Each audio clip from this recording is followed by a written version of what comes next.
راؤ جی، بات یہ ہو رہی تھی کہ جب تک کوئی بھی کام اچھا یا برا اس کو ہم پوری محبت اور انوالومنٹ سے نہیں کرتے کام، وہ دیر پا نہیں ہو، اس کو دیکھا نہیں جائے۔ اچھا انیس بھائی، اس میں ایک بڑی اہم بات میں آپ سے شیئر کرنا چاہوں گا کہ ایک انڈین کرکٹر ہے سہواگ، اس نے ایک بڑی کمال کی بات کی جو میں چاہوں گا کہ لوگوں تک پہنچے یہ بات۔ اس نے جب اس سے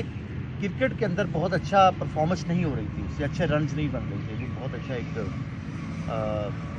بہت رننگ نہیں ہو رہی تھی اس سے پراپر، تو اس نے ایک دن نا اپنے کسی صاحب کے پاس گیا، وہ سوامی جی تھے، ہندو یوگی تھے، اور انہوں نے جا کے کہا کہ جی مجھ سے یہ پراپر مجھ سے رنز نہیں ہوتے۔ تو اس نے کہا کہ آپ جب رنز بناتے ہیں، کریز پہ آتے ہیں کرکٹ کی، تو آپ یہ بتائیں کہ آپ کو کیا اس وقت جو پرابلم آ رہی ہوتی ہے۔ اس نے کہا جی مجھے پرابلم یہ آ رہی ہوتی ہے کہ میں اسی وقت 50,000 لوگ جو بیٹھے ہوئے ہیں اس کے اندر گراؤنڈ میں، ایک تو ان کی مجھے انگزائٹی ہوتی ہے، ڈپریشن ہوتا ہے، سٹریس ہوتا ہے، اور دوسرا جو ہے کہ وہ میری فیملی کا سٹریس ہوتا ہے، دوسرا وہاں پہ امپائر ہوتے ہیں وہ کھڑے ہوئے، ان کا سٹریس ہوتا ہے، یعنی اوور آل جو ایٹماسفیئر ہوتا ہے وہ سارے کا سارا مجھے جو ہے نا سٹریس ہی کر رہا ہوتا ہے۔ تو اس نے ایک بڑی خوبصورت مثال دی، اس نے کہا کہ کبھی آپ نے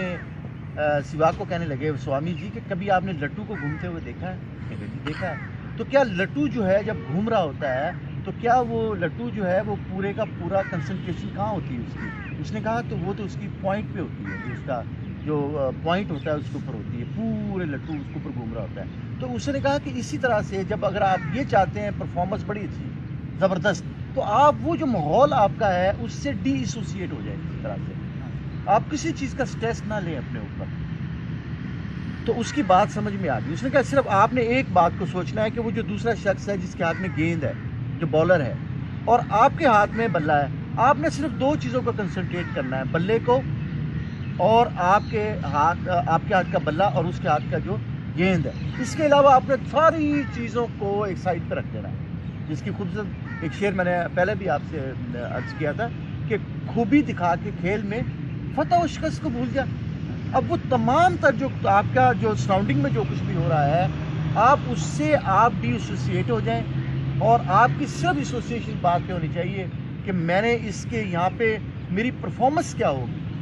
کیونکہ اصل کام تو پرفارمنس اور صرف پرفارمنس ہے۔ اسی صورت میں راؤ جی ہو سکتی ہے نا کہ جب آپ کو کسی کے ساتھ عشق ہوتا ہے نا، آپ تمام چیزوں سے بے نیاز ہو جاتے ہیں۔ تو جس طرح آپ نے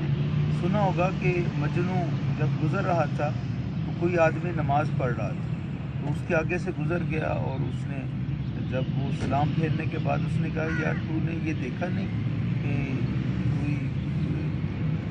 میں نماز پڑھ رہا تھا؟ تو اس نے کہا کہ میں تو لیلا کے عشق میں اتنا گم ہوا تھا کہ مجھے کچھ نظر نہیں آ رہا، اور تم اتنی بڑی ذات کے ساتھ جو ہے وہ اس کے ساتھ ہم کلامی کر رہے ہو، اور تمہیں ارد گرد کو دیکھ رہے ہو۔ جی اس میں کوئی شک نہیں، خلیل جبران نے بھی یہی بات کی ہے کہ جب انسان ٹائم اور سپیس سے آزاد ہو جائے تو عشق ہوتا ہے۔